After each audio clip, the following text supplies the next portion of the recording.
boshqarishga deyapman-da. Nega yoshlarimiz hali yoshda, hali vaqti kelsa o'qib oladi, vaqti kelsa ish qiladi, vaqti kelsa mayli ozgina borda, biza shu narsani ularni kallasiga joylayapmiz. Biza ularni salohiyatini, aqliy salohiyatiga bolta urib tashlayapmiz mana shunaqa dovurib.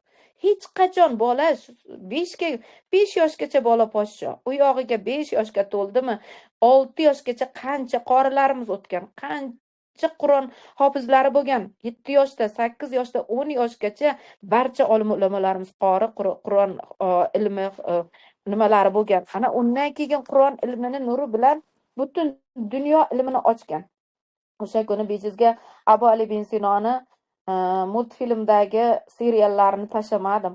Mana o'zim ta'sirlanib ketdimki, Abu Ali bin Sino tibbiyotda, tabobatda tanani urgani, uning falakotga nima ahamiyati bor desanglar, 4 ta mizojning o'zi 4 ta tabiatning unsuridan olinib turgandan keyin o'sha to'proqdan yaratilganmiz butun kimyoviy elementlarning hammasi tanamizda to'proqdan yaratilgan tanamizda borligi hozir millionlab odamlarni islom dinini qabul qilishga shunaqangi kirgizdirib yuboryaptimi bularni. Bizani Allohning yo'li bu tabobatimiz aynan bizni to'proqdan 4 ta unsurning aralashmasidan, 4 ta xiltdan, ya'ni balg'am, safro, savdo, qon, 4 ta xiltning aralashmasi, 4 ta mizojning bir me'yorda bir-biriga aralashmasidan hosil bo'lgan tanada yashayapmiz. Buni endi datta va daskanali tushuntirish uchun albatta o'qish kerak. Masalan, yuzaki, safro mizoj nima, yo mizoj deganingiz nima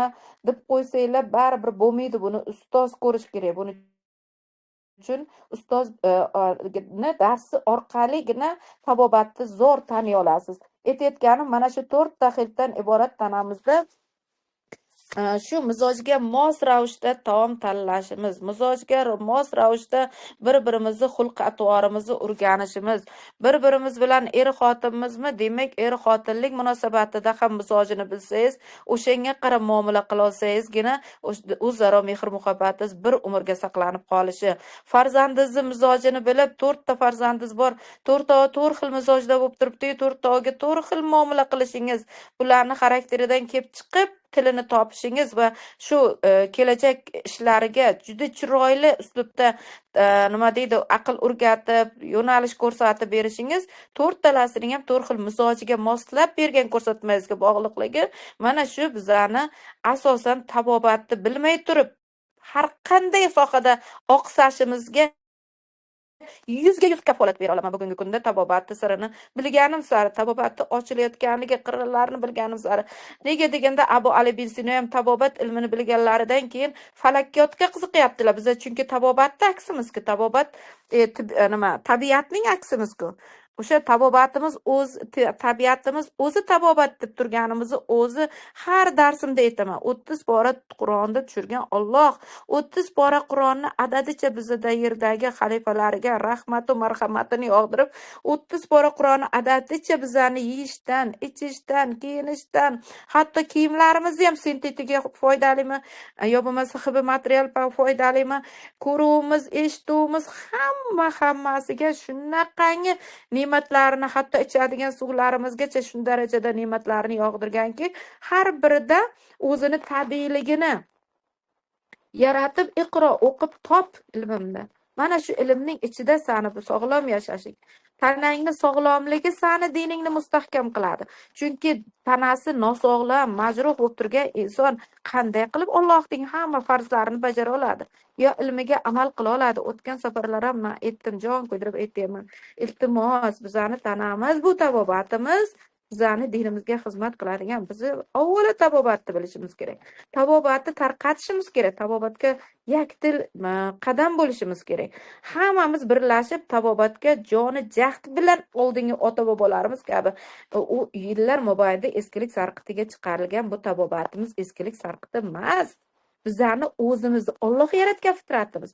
Toza, sof, sizlarni bolalikda shunaqangi chiroyli, sog'lom bolani xarakterini qarang, qanaqangi murg'ak, qanaqangi hozir xafa qildisam bir pasdan keyin quchoqlab kelaveradi. hozir urdingiz ham yana bir pastakka kulib kechirib ketaveradi. Chunki ularning fitrati shu darajada Alloh tomonidan ne'mat qilib berilgan tozada, xuddi shu sof fitratda yaratilganmiz biza. Bizlarni faqat o'sha tarbiyachimizgina yo islomiy, yo yahudiy, yo majuziy qila oladi degan o'zi bizlarni tabiatimiz, atrof muhitimiz va ota-onamiz beriladigan tarbiyamiz bizlarni faqat yo'naltirib yuboradigani. Qaysi dinga, qaysi kim bo'lishimizga. Ana o'shalarni bizni ana tabobatimizni bilsakkina to'g'ri yo'ldan keta olamiz demoqchiman.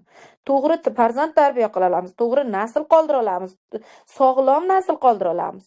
Mana juda ham meni ertalabki mana shu ayolda gaplari achityapti-ku, haqiqatdan ham erkaklarimiz nima 40 ga kirmasdan to'g'risini aytaman, menimcha nima deydi? Shunaqa dard bilan kelishadi, endi mayli birovlarni siri omonat, endi hatto o'zlarini erlik quvvati yo'q-da. Nimadan? Shu darajada sog'lig'ini yo'q deydi. Yana doktorga boring desa, yo bo'lmasa tabibga boring desa, yo'q men sog'lomman, sen o'zingni davolatib olaver deydi. Ana o'shalardan qo'yilgan urug'dan hosil bo'layotgan o'sha kibrga ketib men sog'lomman degan erkaklardan urug'idan qo'yilayotgan bolalarning ahvolini biz bugungi kunda ko'rib o'tiribmiz. Qay darajada sovib ketgan. Hozir ham bitta kecha o'g'illarini uzoqdan turib tashxis qo'yganman, yana boshim achib charchab ketganman. Nima deb tashxis qo'yganimni o'zim bilmayman.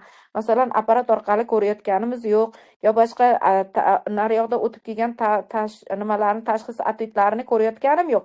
Men u bolani uzoqdan turib nima deydi? Shunaqangi endokrin sistemasi bormi? Ko'z ostidagi anaqalari bo'yicha yuzidan qaradim, bo'ldi. Boshqa joyini ko'rmadim. Yuz tuzilishlaridan qo'ygan diagnozimga onaizor yo'lma-yo'l yig'lab ketibdi. Ustoz, ko'p oldida indolmadim men. Lekin shunaqangi to'g'ri tashxis qo'yib tashladiz. Haqiqatdan o'sha qo'ygan tashxislaringiz bolamda bor deyaptilar-da. Mana tabobatimizni kuchi. Mana qachongacha biza voy u to'g'ri diagnoz qo'ydi, bu diagnoz qo'ymadi, yo bo'lmasa men bu to'g'ri aytayapti, bu noto'g'ri aytayapti deb yuramiz. O'zingizni tanangiz aytib turibdi-ku hamma narsani. Mana kelajak avlodimiz, kelajak bolalarimiz bizdan dunyoga kelyapti. Biza sog'lomimizmi, to'g'ri sog'lom farzand o'stirib katta qila olamiz. Bizlarni bachadonimizdagi yallig'langan bachadonli qizni, yallig'langan prostata bezi shamollagan bolani dunyoga keltiradi. Ana undan keyin tuz yig'ilmalari buyrak filtrlovchi a'zo bo'lgandan keyin toza filtrlab sog'lom o'zini faoliyatini bajarib, funksiyasini bajarib turibdimi?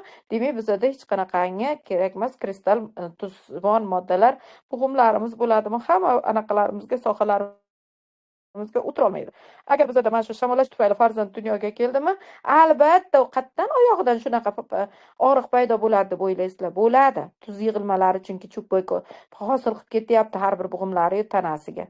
Uning hisobidan tana sovib qolyapti, bolalar isimayapti. Siydik yo'llarini shamollashi birga-bir o'pka yo'llariga, nafas yo'llariga shamollash berib turibdi. Zamburug'lar kecha oxirida vrachlar kelishdimi, shunaqangi sporlashgisi kelishyapti. Endi mayli dedim, oxirigacha sporlashaversalaringlar, mayli xullas. Ko'pchilik kibrga ketgan vrachlar ham oxirida uzr so'rashgan deganimizni natijasida o'layam haqiqatdan ham tan olyapti-ku, shu darajada nafas yo'llarida kandidoz, shu darajada foizi katta bo'lganligini ko'rib haqiqatdan ham bilardim o'sha narsani. Meni o'zim aynan bilardim, to'ppa-to'g'ri chiqyapti deb aytayaptilar-da. Bu nima deydi? Hammamiz yakdil qadamda bamaslahat xalqni davolashga, sog'lom tarbiyali, sog'lom kelajak ongli yaratishga mas'ulmiz hammamiz. Nimaga biz nosog'lom tanadan qanday qilib biz Ibn Sinolarni kutamiz? Qanday qilib Imom al-Buxoriylarni kutamiz? Yo bo'lmasa Imom at-Termiziylarni kutamiz? Ana sog'lom fikr bo'lsa, tana sog'lom bo'lsa, tanamizdagi nima deydi, nimalar balg'am nimalar boshimizdagi balg'am mizojli o'zi boshimiz sovuq mizojli, doimo sovutib burnimiz oqqan, u nazla tomoqqa oqqan, oshqozonga, o'pkaga oqqan, qachon bo'lsa nafas yo'limiz balg'amga to'la, hali qaytarib chiqarib olmaymiz balg'amlarni, burunlarimizdagi nima deydi, o'sha hosil bo'layotgan polip bo'ladimi, nimalar bo'ladimi, adenoidlar bo'ladimi, hammasi bu nazlalar tufayli yuzaga kelgan sovuqlikdan. Ana endi shuncha sovuqlikni shamollashni ko'tarib yurimiz, boshimizda uning 10 baravari turibdi. Qanday qilib boshimiz ilmga ochiladi endi savol sizlarga. Mana endi sizlar nima deysizlar? Gapiringlar mikrofonni ochib. Mana birinchi savol tashlay, keyin javobini anglatishi, mana davolashga ham o'tamiz. Kim gapiradi? Nima gaplar? Qaysi gapimda noto'g'rilik yo bo'lmasa yo'q? Mana bu yerda balki mana bunaqa ham bo'lishi mumkin-ku deganlar bo'lsa, ochib gapiringlar. Sizlarm